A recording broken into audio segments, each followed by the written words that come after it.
Bom, eu considero esse seminário também um laboratório sobre Joyce, né? Gostaria que a gente tivesse mais preparado para esse Bloomsday, que vai ser, né, dentro de um mês, mais ou menos, né? Por aí. Não, menos de um mês, né? Daqui a um mês, menos de um mês já. É, menos de um mês. E vamos ter a Colette Soler, que é uma grande estudiosa de Joyce, né, que vai falar sobre o livro dela que foi lançado. O livro dela é muito complexo, né? Ele, de uma certa forma, ajuda a ler o seminário de Lacan, bastante, eu acho. Mas ele exige também um conhecimento prévio muito grande do próprio seminário de Lacan sobre Joyce, porque é um comentário sobre tipo, meio para entender o seminário 23, né, sobre Joyce, mas ao mesmo tempo exige uma leitura prévia do próprio seminário. E, quer dizer, tudo depende do nosso método de estudo. É claro que a gente pode ir direto, ver o que ele está falando sobre Joyce, ver o que a Colette Soler comenta sobre o que Lacan comenta, né, correlacionado até a outros comentadores, porque realmente Lacan deixou também, não só Joyce deixa um grande enigma com a sua obra, mas esse seminário de Lacan é também um enigma. Tem comentadores que dizem coisas opostas sobre o mesmo trecho de Lacan, né? Então, ao mesmo tempo, é uma obra em aberto, é uma coisa assim muito legal e muito complexa. Então, ou a gente vai direto, sem ler nada de Joyce, assim, é isso e tal, né? Decora praticamente, ou então a gente mergulha na obra de Joyce, para a gente até saber sobre o que ele está falando, né? Então, a minha proposta é da gente ir passo a passo, ir mergulhando na obra de Joyce, né? Para a gente poder não só dialogar com Colette Soler, mas com o próprio Lacan e entender que case é esse que Lacan, né, constrói de Joyce, né, o sintoma, né? E que ao mesmo tempo Joyce é a ilustração, digamos, mais do que ilustração, é um paradigma da última concepção de Lacan sobre o sintoma. Então ele traz realmente, né, tem as 5 psicanálises, mas tem a 6ª psicanálise também, né, que é esse caso Joyce, né? E nesse caso Joyce, nós temos os primeiros textos que são mais autobiográficos, mais propriamente autobiográficos, né, que é o Stephen Hero e um retrato, né, do artista quando jovem, né, acho que Os Exilados, de uma certa forma, entra um pouco nisso também, mas não é tão autobiográfico, né, a peça de teatro dele, e depois Ulysses e Finnegan's Wake já é muito longe do que seria uma biografia, autobiografia, pode ser encontrar elementos biográficos, mas é muito mais realmente o que ele se propõe a fazer, né, com a língua. O que ele se propõe no final do processo dele, entende? Que é um tormento só, né? Que é extremamente atormentado, que aparece tanto no Stephen Hero como no retrato do artista, até ele decidir se dedicar à literatura, a se dizer eu sou um artista, e como termina o retrato do artista, a proposta dele de moldar na forja da minha alma a consciência não criada ou incriada ou ainda não criada da minha raça. No more, no less. Apenas. Só para a gente entender o que ele quer dizer com isso, a gente tem que passar pelo retrato e por Stephen Hare, que até ajuda um pouco mais, eu acho, né? Esses dois livros. Né? Lembrando que o Stephen Hare ele nunca publicou, né? Isso foi encontrado pedaços, tem 1000 páginas, o que sobrou foi isso, né? Nem um quinto do que sobrou, mas tem aqui o que eu acho muito importante para a gente entender que forja é essa. Eu não vou falar sobre isso hoje, tá? Só vou dizer que tem uma forja. Tem uma forja. A forja da alma dele, a alma dele foi forjada no cristianismo. No cristianismo mais radical, mais, né, duro, né, com os jesuítas. E o que acontece? Essa forja, a alma dele, que foi forjada pelo cristianismo, ele consegue esvaziar toda essa forja e deixar um molde. Eu vejo assim. E esse molde, o que ele vai fazer com isso? Né? Ele vai moldar o que ele chama da consciência. Deixa eu ver se é consciência. A consciência incriada, né? The uncreated conscience of my race. É consciência mesmo. A consciência incriada na minha raça. A raça que se trata é a raça humana e a raça dos seres de linguagem. Porque ele vai, digamos, a estrutura do cristianismo lhe deu, digamos, o molde para ele atacar a literatura.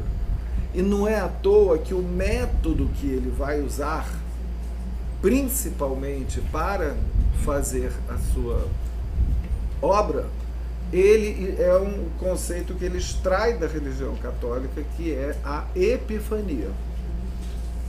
Né? Epifania, mas sem um sentido religioso, né? Da revelação.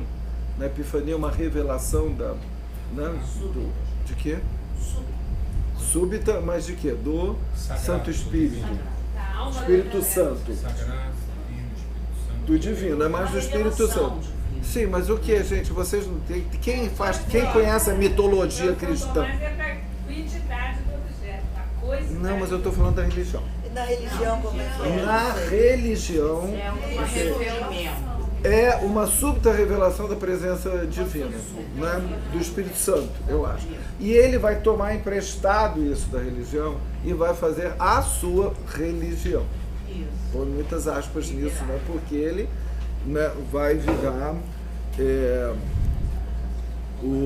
ele é um herético e ele assume essa heresia, uma heresia em relação ao cristianismo. Então, a sombra do cristianismo é absolutamente fundamental para a gente entender o que ele está chamando dessa forja. Entende que ele foi forjado. E a gente entende muito isso lendo um retrato e ao mesmo tempo lendo o Stephen Hare. Né? Um retrato, eu diria que ele se repara, são 5 capítulos do retrato, né? E tem o meio do retrato é um divisor de águas que é impressionantemente forte e intenso, que é a descrição do inferno. É uma descrição apavorante e ao mesmo tempo deslumbrante, que dizem que ele se inspirou inclusive em Dante, né? Que tem muito a ver com o inferno do Dante. E são 3 sermões que nós vamos chegar lá, que vai descrevendo tudo o que é o inferno. Então tem 2 capítulos antes e 2 capítulos depois, tá? E o divisor de águas é o inferno. Por que aparece o inferno? Adivinhem. Por que ele entra no inferno? Por causa do sexo, aquela história, sexualidade dele. Por causa do sexo. Então o livro é ao mesmo tempo um despertar da sexualidade e o que ele vai fazer com uma sexualidade considerada pecaminosa, que faz todo mundo ir para o inferno, né? É um inferno a sexualidade, né? E aí o que acontece? ele, né, nós vamos ir termina o capítulo 2, ele tendo primeira relação sexual, né, com uma prostituta, aos 17 anos. Aí entra no inferno. E depois, o 4º e o 5º capítulo é realmente a decisão de ser um herege, sim, de abandonar a igreja, de abandonar digamos, a atração que ele teria de ser padre, né? E a decisão de ser um artista, né? E que ele vai elaborando isso. Então, ele se desvencilhando da família, se desvencilhando da querela política, se desvencilhando da igreja, né? E do cristianismo, e se assumindo como artista, né? E o que eu queria salientar, fazer uma leitura para vocês me acompanharem, né? Aqui foi um pouco como eu comecei já da outra vez, né? É de nós seguirmos aquilo que Lacan aponta, né? E que é muito interessante de seguir passo a passo, se vocês tiverem paciência de me acompanhar, que é o trabalho que ele vai fazer em relação ao simbólico. O trabalho que ele vai fazer em relação à própria língua, né, e que Lacan vai...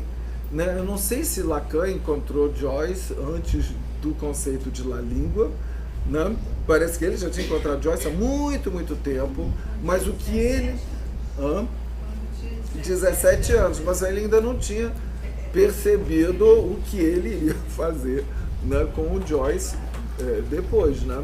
A gente encontra algumas citações de Joyce ao longo da obra de Lacan, mas não é essa dedicação que ele faz e que vai ilustrar o inconsciente real, o inconsciente como um saber sobre la língua, o trabalho sobre la língua, né, de Joyce. Antes a gente encontrou o quê? A letter, a litter, que já é uma aliteração, já é uma brincadeira, a letter, a litter, né?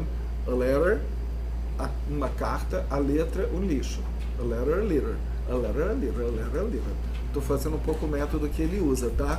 De repetir as palavras até elas perderem o sentido. Que é uma das coisas que a gente vai ver. Ele repete as palavras para elas perderem o sentido e ficar só com um som. Então, o processo dele, né, que vai ser apontado Lacan, por Lacan, é um esvaziamento do sentido da palavra, um esvaziamento dos sentidos do sentido da palavra, digamos, já que o sentido é da ordem do imaginário, né? E essa questão do imaginário é uma coisa importante, que Lacan vai dizer que o imaginário dele está solto, né? E que vai ter que ser amarrado lá pelo sintoma. Então, o sentido, ele é da ordem do imaginário. Então, nós vamos ver como alguma coisa que, no próprio Joyce, desde o início, ele já faz tudo para ir afastando das palavras o seu sentido. Como? Mostrando a primazia do som. Mostrando a primazia do som, eu diria, de la língua. O que nós conhecemos de la língua? Né? Como, né, nós já vemos trabalhando há algum tempo, que Lacan aponta que é digamos, o repertório, não estou falando as minhas palavras, das equivocidades, dos trocadilhos, dos jogos de palavras que uma língua permite. E é única, e é intraduzível. Né? É a soma das equivocidades, né, que ele acentua muito com isso de la língua. Mas la língua tem algo que é fundamental, que é a sua musicalidade. Que é a musicalidade e que é o som de la língua, né, que Lacan não sublinha tanto, né? Até no meu próximo livro eu tenho um capítulo, não quero trabalhar aqui com vocês não, porque eu quero direto no Joyce, que se chama o teatro musical do inconsciente. O inconsciente é um teatro musical, né? Mostrando assim essa particularidade. Então vou só dar um roteirozinho, né, para se pensar sobre a primazia do som no inconsciente e podemos dizer na poesia também, né, do inconsciente poeta. Então o que nós vamos aprender muito com Joyce é que o inconsciente é poeta e a poesia é um trabalho muito mais sobre a sonoridade, a musicalidade das palavras do que propriamente do seu sentido, que vai mais para a prosa, né? Então, na verdade, em Lacan, nós vemos que a primazia do som ela vem desde o seu interesse, né, do inconsciente estruturado como uma linguagem. Não é à toa que ele vai acentuar muito mais o significante do que o significado, né? Mas não abandona a questão da significação, né? E com o conceito de la língua, né, nós vamos encontrar a la língua. O que são as características de la língua? A questão da equivocidade, da possibilidade dos jogos de palavra, o gozo que tem nisso, o gozo de la língua, ou seja, a reunião do real e o simbólico em la língua, né, sem o sentido, e a sua musicalidade, com tudo que a música contém, né? O ritmo, o tom, o andamento, isso, né?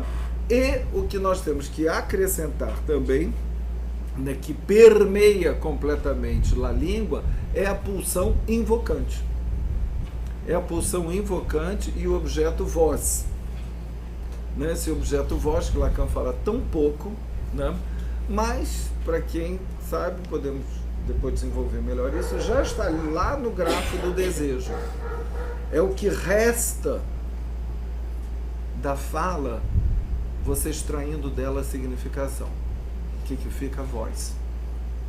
Você pega a fala tem aquilo que faz com que às vezes a gente não ouça a voz, porque a gente fica tão ligado no que a gente quer entender do que o outro está falando, que a gente não escuta a voz, aquilo que fica esquecido atrás do que se ouve, né? Que tem algo ali que é a voz, né? Que é essa pulsão invocante que desperta o desejo, né? Outro dia um paciente meu estava falando, assim, um pouco horrorizado, né, de como ele fica excitado, no corpo mesmo, excitado, em ereção, quando ele escutou determinada menina, sobrinha, adolescente, entende ler uma poesia. Só a voz e ela lendo poesia já deixou o cara maluco. Não?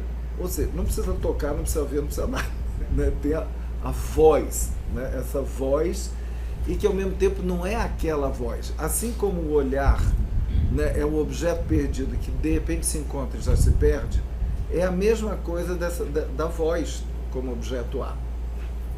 É um objeto perdido, podemos dizer a voz materna, né, que você se perde, aquela voz que te deleitava, aquela voz que te fazia dormir, aquela voz que te excitava, né, e que se perdeu, mas que de repente a gente encontra num timbre, em alguma coisa. Quantos analistas são escolhidos pela sua voz? Pode ser os imbecis, mas são escolhidos pela voz. Né? Não importa, né? É questão da voz, alguma coisa ali que causa, né? Que causa o desejo e está presente em la língua, né? Na sua a melodia, que usa até um termo grego que eu adoro, que é a melopeia, né? Que é a melopeia, é a melodia da fala, né? Essa melopeia, ou a prosódia também,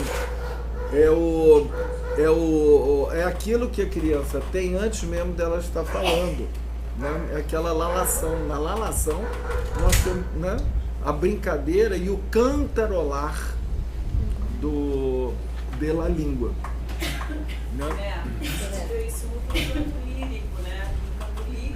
É demais. E assim, eu vi o show do Milton Nascimento esse fim de semana. O Milton Nascimento, por exemplo, é uma pessoa que emociona a voz de uma forma absurda, torna as pessoas, né? Então, e é isso, às vezes a letra é uma bobagem. Não é uma letra. Uau. É uma frase. Uma frase que dura 15 minutos. É uma coisa impressionante, né? Sei lá, me lembrei de o canto, né, é uma das formas que mais faz a gente entrar em êxtase. Você fala de La Língua e me remeteu também aos ostinatos, né, que é uma forma de composição musical, né, que vai de um ponto e volta àquele ponto e repete e vai se ampliando, tal qual o movimento pulsional. Ostinato. Ostinato. Que interessante. Bacana. Então, a voz, ela tem esse aspecto, né, de causa de desejo, mas ela tem o revés disso também, comparando com o objeto ao olhar, né? O olhar, ele ao mesmo tempo é causa de desejo, mas ele pode provocar angústia também. E da mesma forma, na voz, nós temos esses dois lados, né? O lado que é propriamente de causa de desejo, de encantamento, mas nós temos a voz que Freud, né, digamos, trabalhou mais, que é a voz do superego, a voz do supereu. É aquela voz que julga, critica e pune. Não é à toa que no seminário, a partir do seminário 17, Lacan chama o supereu é o objeto A. As modalidades, né, que nós encontramos das funções do supereu, como Freud escreve desde a introdução ao narcisismo, antes mesmo dele nomear supereu, ele fala de uma instância crítica que nós todos temos dentro de nós, que vigia, ou seja, olha o sujeito e o critica. Vocifera. Então nós temos ali já as duas modalidades do objeto A, o olhar e a voz, né, presente. E nós vamos encontrar essas modulações no Joyce. Não vou retomar tudo, mas só para lembrar, né, indo então para Joyce. Assim, antes de eu entrar aqui, tem outra coisa que eu falo daqui nesse capítulo, que eu desenvolvo, que ia dar só um toquezinho também, que é uma outra interpretação que nós podemos fazer do Fordá a partir do teatro musical do inconsciente. O que é o Fordá? Não é um canto? Olha o que a criança fala. Começa com uma nota ascendente, uma nota lá em cima e ela vai descendendo.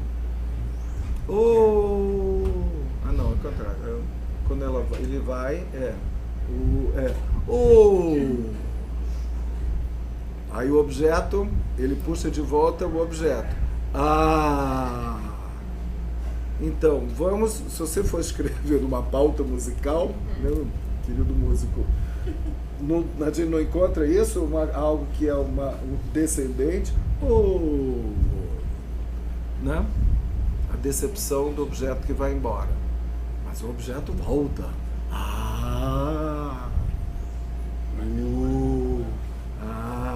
Aí Freud vai dar a significação de forte, longe, dá, aqui.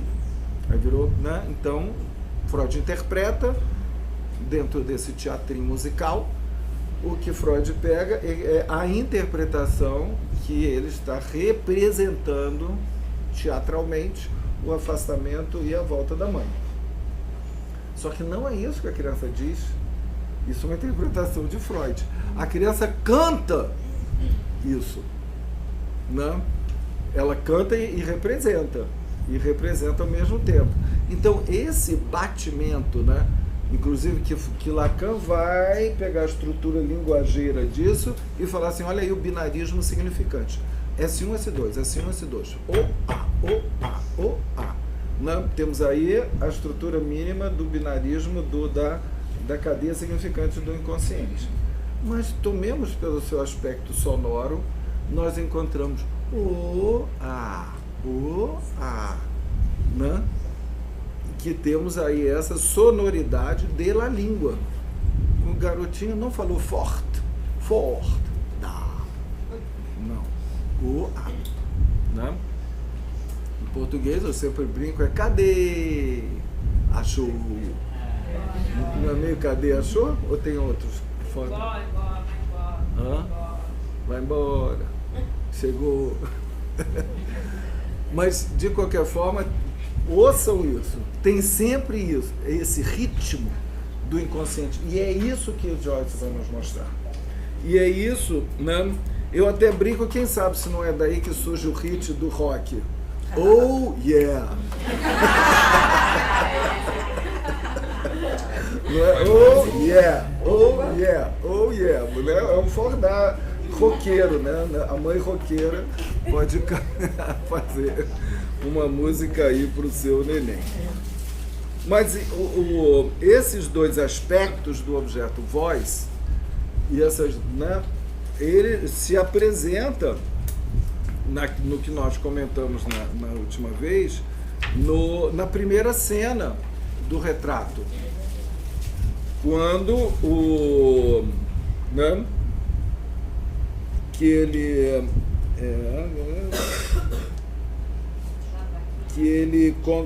ele cantava, né? Que a mãe cantava para ele, né? Lembra o tralalalala, tralalala, lady tralalalala, tralalalala, né? Tem a voz da mãe, né? Ou seja, a voz da mãe que faz ele dançar. Você vê aqui, né? Que algo da voz desse tralalalala da mãe entra no corpo dele e o balança com o ritmo da pulsão invocante que faz do corpo um corpo dançante. O que nos faz dançar, não existe uma pulsão de dança, não? Mas existe a pulsão invocante que faz o nosso corpo dançar. É a pulsão que faz você, quando ouve uma música, ficar dançando com os dedos, tamborilando, dançando com o pé, marcando o ritmo, ou então com a cabeça. O seu corpo vai. Às vezes você nem se dá conta, né? Mas tem algo da repercussão pulsional, da pulsão invocante. Então, a mãe canta e ele dança. E aí, o que acontece depois?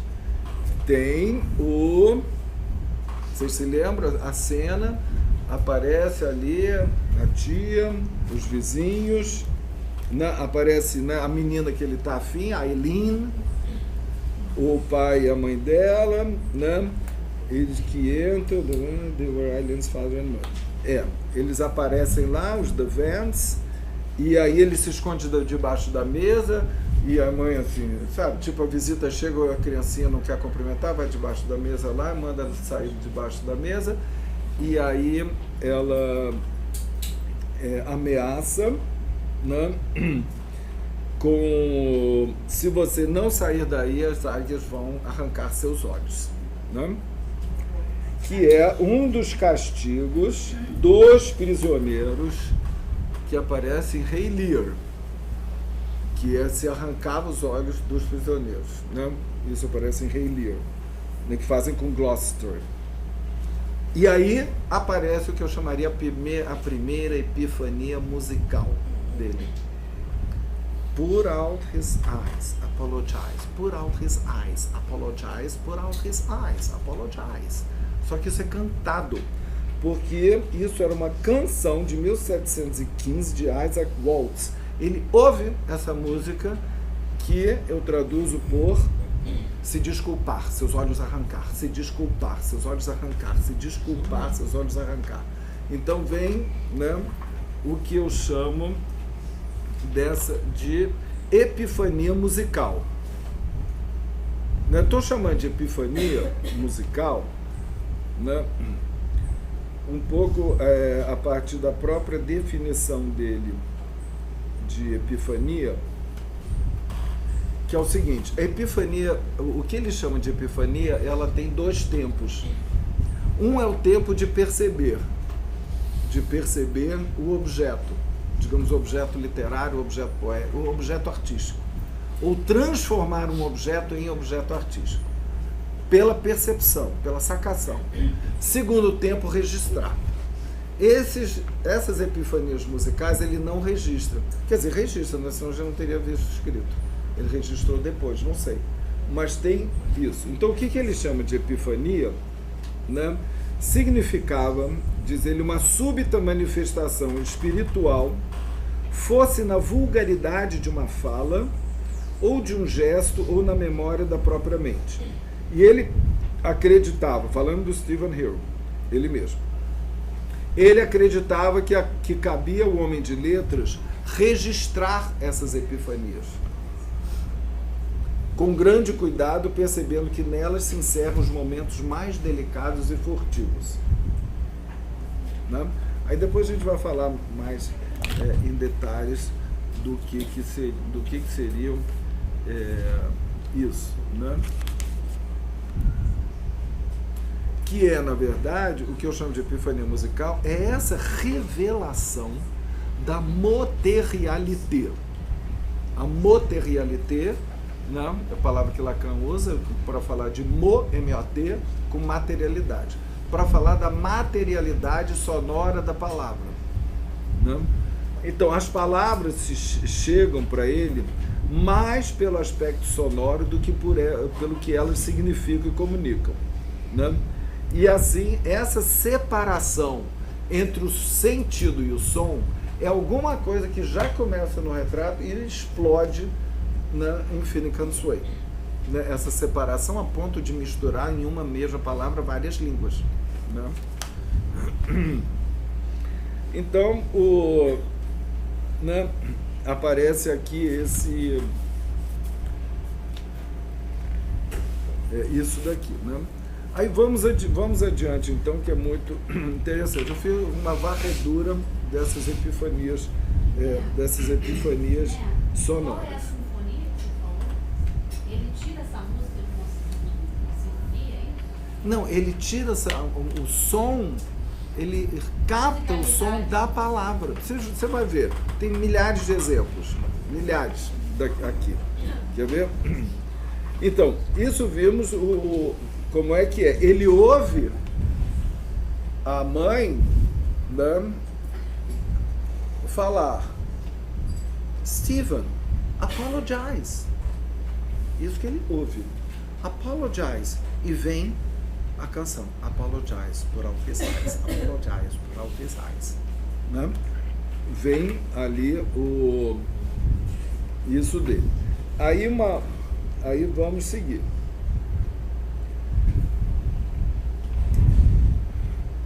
Eu tenho uma tradução que é muito ruim do Joyce, então eu estou indo o tempo todo em inglês, né, para a gente entender melhor. Né? Eu não sei porquê ele chama atenção para umas palavras e as pessoas deviam pôr essas palavras em inglês, porque elas são fundamentais, elas são principalmente, né, a importância do aspecto sonoro. Né? Tá aqui, inglês, página 8. Bom, ele entra no colégio.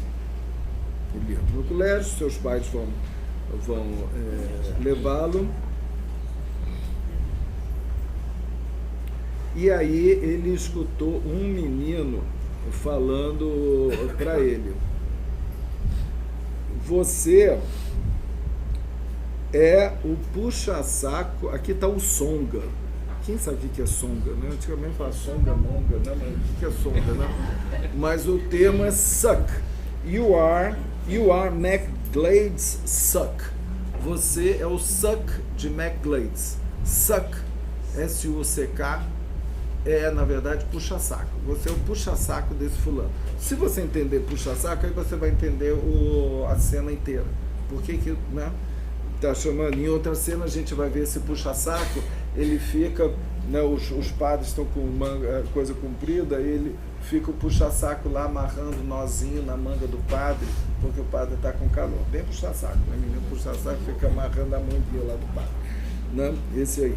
Então, ele fala, ele ouve aquela palavra, aí diz assim: gente, que palavra esquisita. Aí ele ouve suck. que palavra esquisita. Mas essa palavra soava feio. Uma vez, ele tinha lavado as mãos no lavatório do Hotel Wickle e seu pai tinha puxado a válvula pela corrente, tendo a água começado a descer pelo buraco da pia. E depois, toda a água já tinha descido vagarosamente e o buraco da bacia tinha feito aquele som, suck. Só que mais alto, suck. Olha, você vê como é que esse suck foi parar em outra cena completamente esvaziado do seu significado. Isso está no meu livro, na página 14. Essa aqui é um retrato do artista quando jovem, da civilização brasileira, a tradução de José Geraldo Vieira, que eu não aconselho, mas é o que eu tenho. Aí, em seguida, tem outra cena também bem interessante, que é o seguinte. Ele começa a passar mal, né, no colégio. Aí ele diz o seguinte, olha, pensou que estava doente, mas era no coração, se é que se pode ter doença nesse lugar. Fleming era muito bonzinho, ele perguntar como é que ele estava, aí ele ficou com vontade de chorar. Pensa, é uma criança. Aí ele ficou com os cotovelos sobre a mesa e começou a apertar e a soltar as orelhas. Cada vez que ele abria as abas das orelhas, ele escutava o barulho do refeitório. Isso produzia um ruído como um trem de noite. Faça essa experiência agora, gente. Peço para vocês. Façam. Faz, gente. Faz, Tânia. Presta só atenção no som.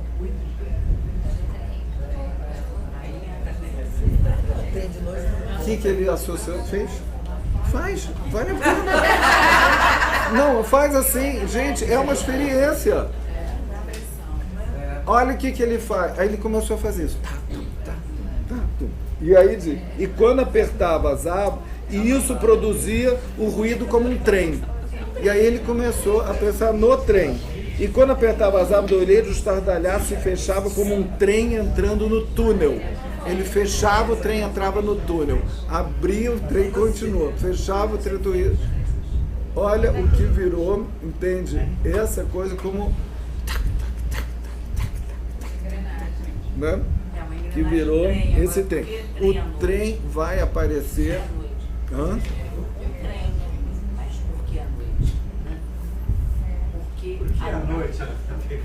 Porque à noite. Eu acho que tem referência com um episódio que vai acontecer dele num trem de noite indo para Cork, na cidade do pai.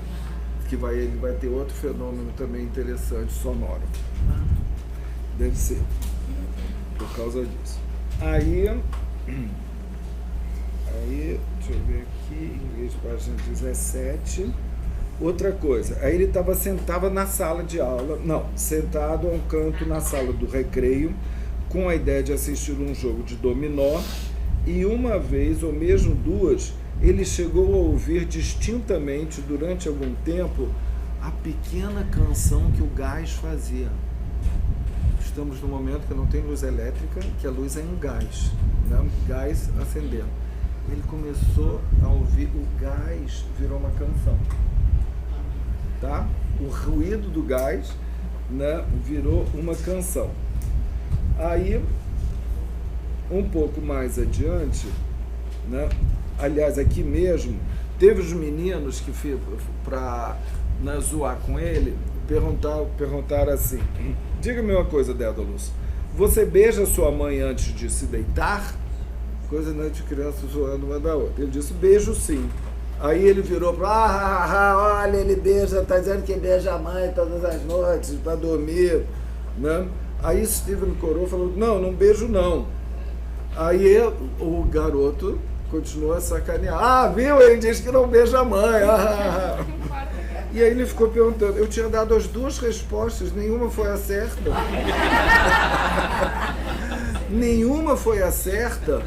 Aí isso, em vez dele sacar o que estava acontecendo, ele ficou perguntando assim, afinal, era direito beijar sua mãe ou não era? Era certo ou errado?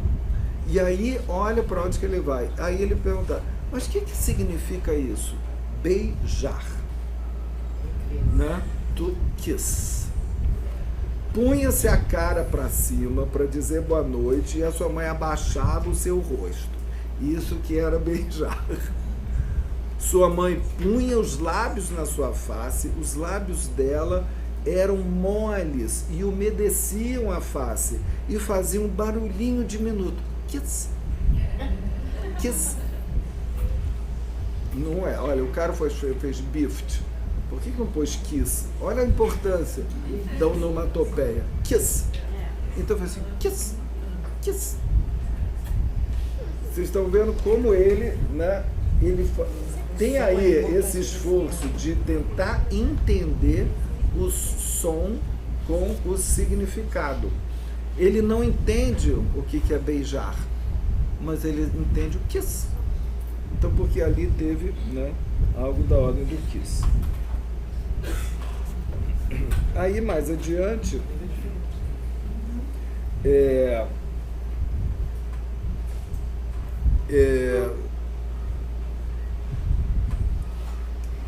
alguma coisa muito interessante que a gente vê uma tentativa, não tem a ver com o que eu estou mandando, mas eu queria chamar a atenção, numa tentativa dele se localizar no mundo, ele escreve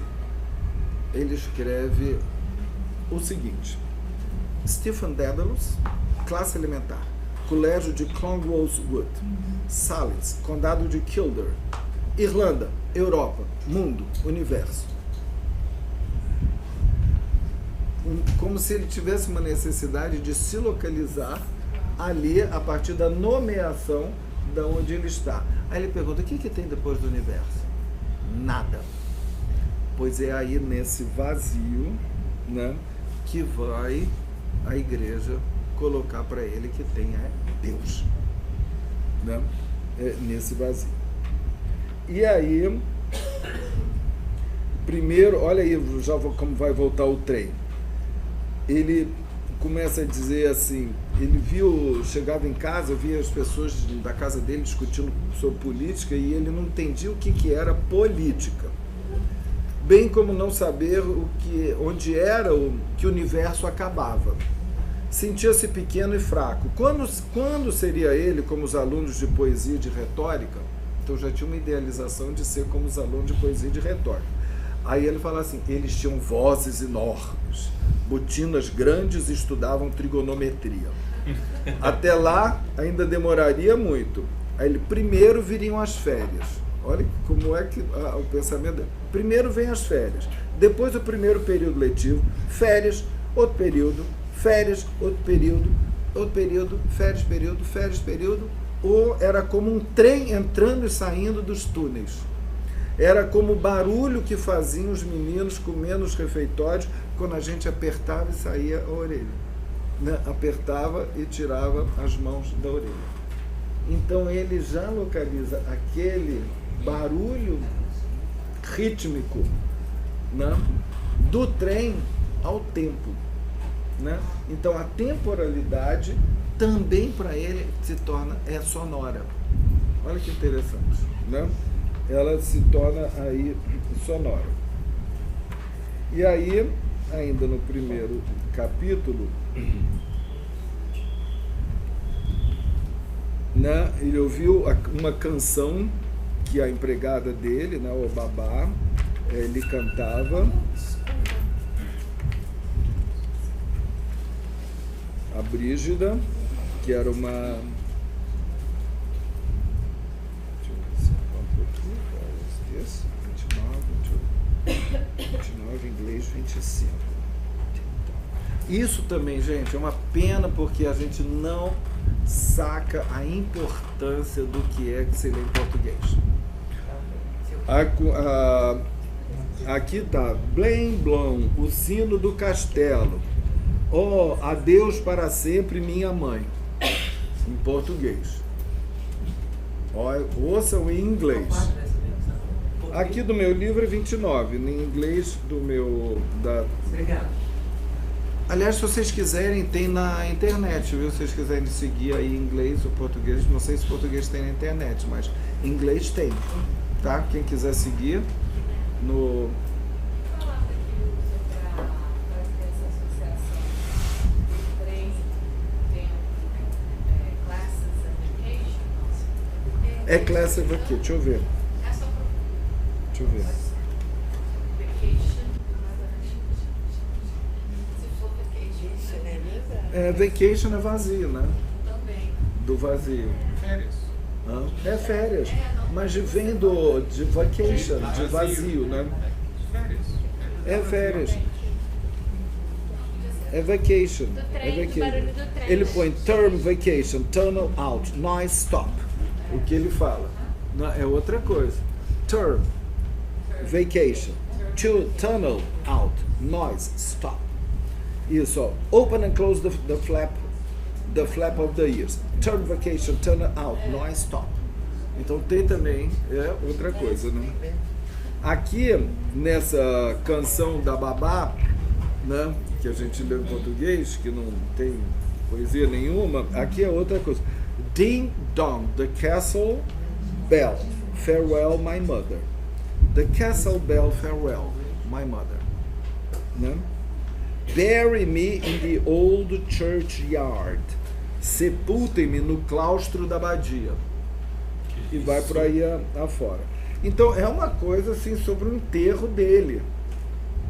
A Babá, essas canções de Niná tétricas, né, que falam assim de Boi da cara preta. Boi da cara preta, tétrica, não que, né? Bury me in the old churchyard, beside ao lado do meu irmão mais velho. My coffin shall be black. Meu caixão deve ser preto. Six angels at the back. 6 anjos nas costas. 2 to sing and 2 to pray. 2 para cantar, 2 para rezar. And 2 to carry my soul away. E 2 para carregar a minha alma. Né? Essa cançãozinha light que a Babá cantava para ele dormir. Tem para cantar, para rezar e para levar ele embora. Pois é. Então, how beautiful. Aí o que ele diz? Como era bonito e como era triste. How beautiful the words were where they said, bury me in the old churchyard. Ou aí em português, que bonitas ficavam as palavras quando diziam, sepultem-me no claustro da abadia. Gente, ele não tá. O que é bonito não é o fato de estar sendo levado e sendo sepultado, é o que ele ouvia, né? Bury me in the old churchyard. Eu com meu sotaque horrível de brasileiro, não, mas em inglês deve ficar mais bonito. Não. Aí ele diz, um tremor percorreu-lhe todo o corpo só de falar essa frase. Só disso. Um tremor. Vocês veem que tem algo, né, do gozo aí, né? Um tremor, né? How sad and how beautiful. Quão triste, quão bonito. Ele queria gritar, né? Ou chorar, quiet, to cry quietly. Gritar calmamente, gritar baixinho, alguma coisa assim, né? Mas não para ele, por ele, mas pelas palavras. E são tão bonitas e tristes como música. Você vê que ele já ouvia as palavras como música, né? Então, isso aqui, então você vê que essa, naquilo que você está falando, a melopeia, ele retira do contexto. Isso é típico da Epifania. É retirar o objeto, no caso esse objeto acústico, né, que é a frase, do contexto e o virar uma coisa linda, embelezada. Uma coisa, só voltando um pouquinho na história do beijo, ele escreve kiss pro beijo, porque o som do beijo não é smack. Hã? O som do beijo não é smack, e não kiss. Não sei. Agora eu tô mas para ele é kiss. Que ele dá. Para ele é É kiss. sem significação. Smack é o que virou. Outro circuito. Smack? Smack será que smack é o som do beijo?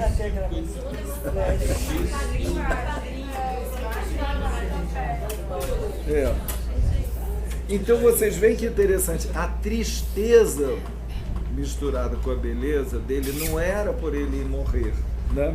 Mas não era uma tristeza da morte, né? Do não ser, do fim da existência, né? Ele queria chorar baixinho, to cry, né?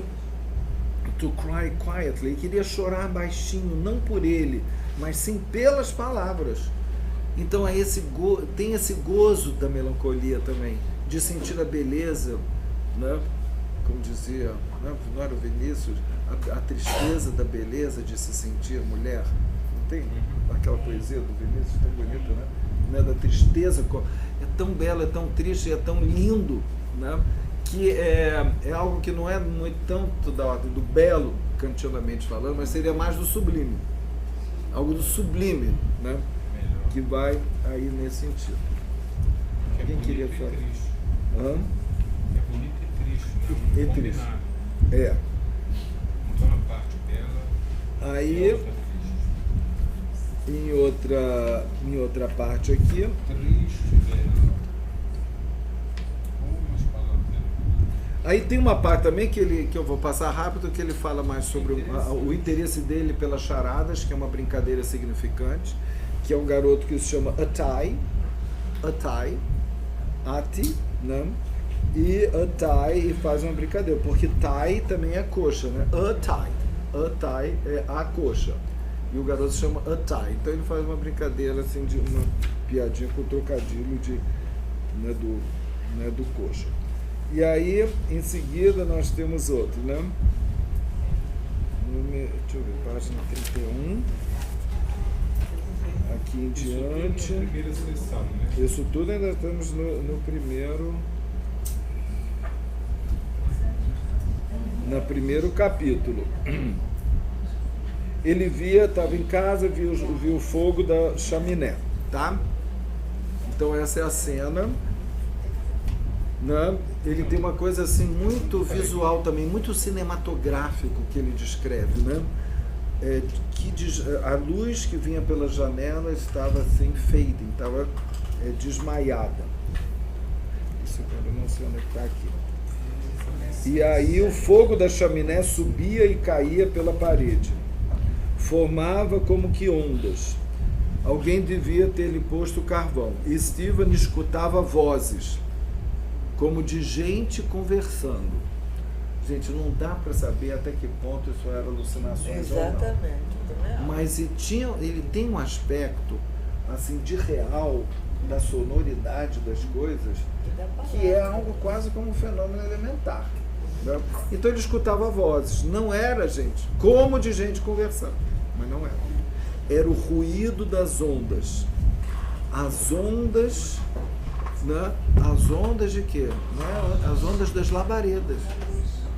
Das labaredas como ondas, e que ele, ao ver, escopicamente, visualmente, ele sonoriza e começa a ouvir as ondas conversando entre si à medida que levantavam e caindo. Aí da labareda ele escuta a onda, e aí o que ele escreve? Viu o mar de ondas, compridas ondas negras erguendo-se e caindo, muito negras sob a noite sem lua. Bom, viajante, né? Ele não tomou nada. Não, mas é ele, né? Aí tem um jantar em casa, um jantar de Natal, que eu vou passar para vocês, né? Que eu vou passar, né?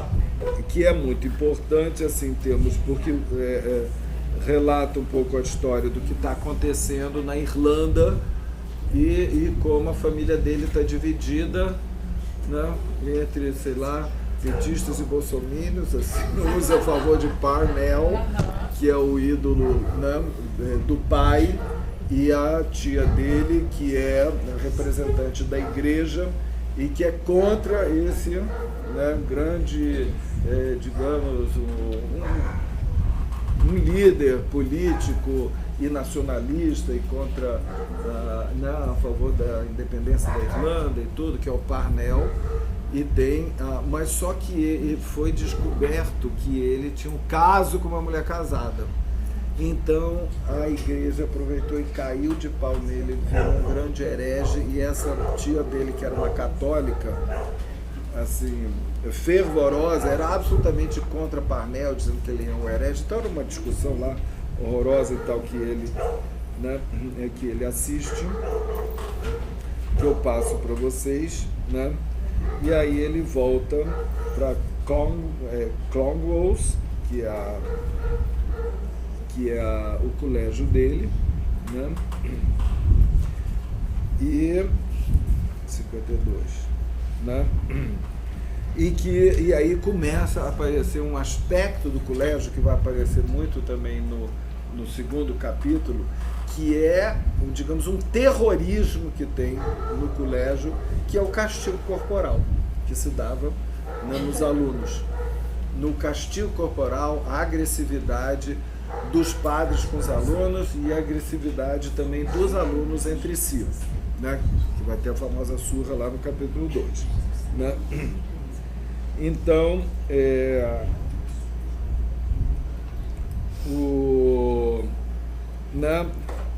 eles estavam contando assim que um garoto ia apanhar, né? Ele ia apanhar, em inglês, página 52. Ele ia apanhar, e aí sempre tinha umas brincadeirinhas e tal. Aí tinha uma brincadeirinha que é uma rimazinha que né, os garotos debochavam de quem ia apanhar, que é assim: it can't be helped, it must be done. So down with your breeches and out with your bum. Seria tipo, não tem jeito, vai ter que ser feito. Abaixe suas calças e mostra sua bunda, né, para apanhar. E aí ele diz: os colegas riram, mas Stephen reparou que estavam todos um pouco amedrontados. Olha o que vai virar essa cena. No silêncio do ar macio e cinzento, ouvia o bastão do cricket.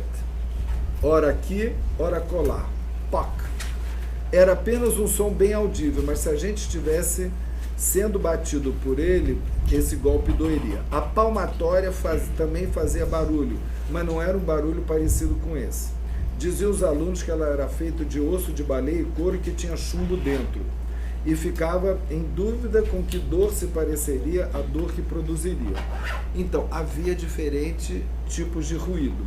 Uma bengala fina e comprida deveria ter um som alto de assobio, e ele perguntava a si mesmo com que espécie de dor se pareceria.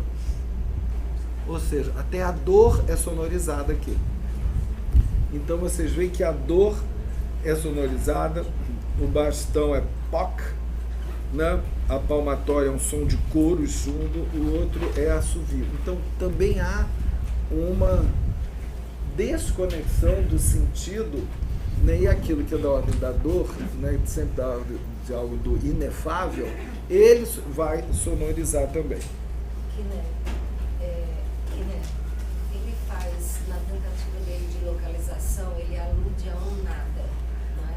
E aí a minha pergunta é, se no decorrer do livro, eu não li, se ele faz referência à sonorização desse nada, o que se escuta do nada no vazio. Não é por aí. O que eu diria que ele vai fazer é extrair, né? Não, ele entende, nada é nada mesmo, ele vai dar conta disso, né? Ou seja, no lugar do nada, depois do universo que a igreja coloca Deus, ele não vai, não é por aí. Mas o que ele vai fazer é isso. E aqui, né, aparece né, foi a última coisa que eu vi, né, que é muito bonito também. Ah, sim, o final também é maravilhoso. Está na página 60. Né? Cadê o wine? Ah, sim, página 54. Olha que interessante também. Né? É o dia da sua primeira comunhão, que é um dia muito importante, né? E que ele sente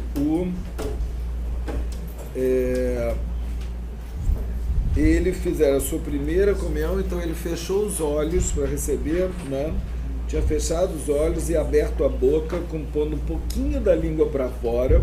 Aí o reitor se curvou para dar a hóstia e ele sentiu o cheiro fraquinho, avinhado do hálito do reitor.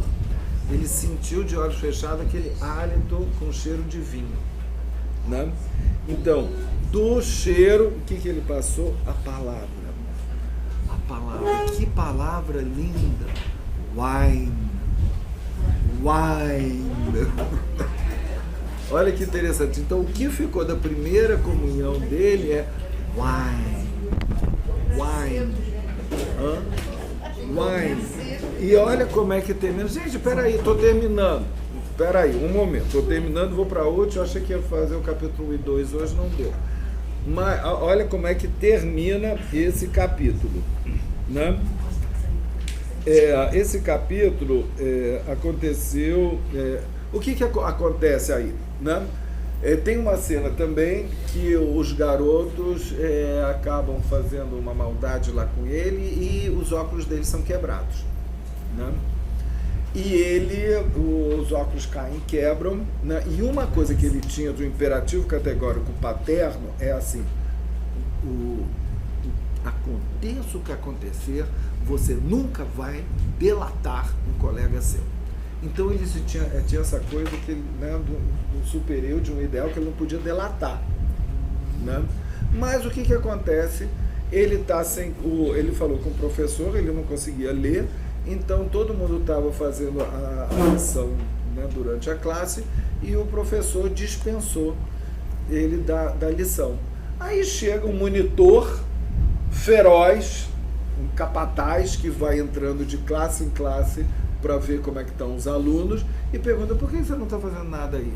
Aí ele falou: se eu quebrei meus óculos, o professor disse que eu podia não fazer a lição. Que é isso? Imagina se eu acredito nisso, dá a mão aí, a palmatória, e espancou o menino na frente de todo mundo, e ele super humilhado, não sei o quê. E aí os outros ficaram, né, assim, né, solidários com ele, e ele foi falar para o reitor, né? O reitor, entende, para isso não voltar a acontecer de novo, né? E aí ele vai, né, e diz que vai, né, e fala com o reitor que quebrou os óculos, se foi por isso, que foi injusto, não sei o quê. Aí o reitor diz que ele tem toda a razão, pede desculpa, diz que isso não vai mais acontecer. E aí ele volta para o recreio, os alunos ficam... Aí ele vira um grande herói, né, porque ele foi falar com o reitor, aí tem o vivas, urras, né, que ele fala, né, ele mostra a questão da satisfação dos meninos com urra, né, viva, né, e esses urras perderam-se no ar macio, né, aqui está vivas, né, e aí ele ficou sozinho, ficou feliz, estava feliz e livre, mas ainda assim ele não haveria de se mostrar orgulhoso com o padre Dolan, o que, né, bateu nele. E aí ele termina assim: o ar estava macio, cinzento e leve, e a noite tinha chegado. Havia o cheiro da noite no ar. Aí ele fala do cheiro, o cheiro dos campos, o cheiro do pequeno bosque. Aí ele diz: os alunos estavam jogando, correndo e desviando-se um dos outros. No silêncio macio e cinzento, ele podia ouvir o estalo das bolas, aqui e acolá. Por entre o ar parado, o som do bastão de cricket. Pick, peck, pock, puck. Pick, peck, pock, puck.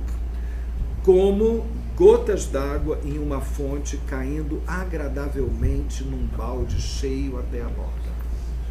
Então acaba também com essa sonorização, acaba o capítulo assim, com essa sonorização que as batidas as batidas que nós vimos, né, que a batida tem dor e som, vira as batidas dos garotos jogando cricket, pac, poc, puc, e se transforma em gotas, né, caindo numa bacia.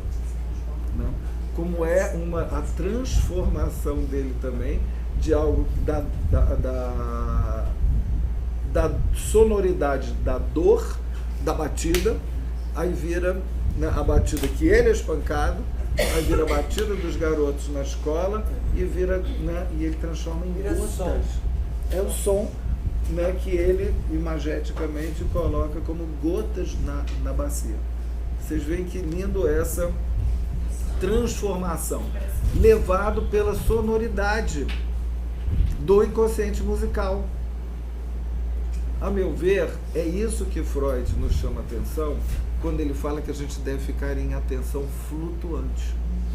É para a gente poder ouvir algo para além do sentido das palavras, para ver como que é. Isso é uma associação completamente, associação livre de ideias, né? E vai por essa sonoridade, né? Dessa sonoridade, né, do inconsciente. Então é isso, gente.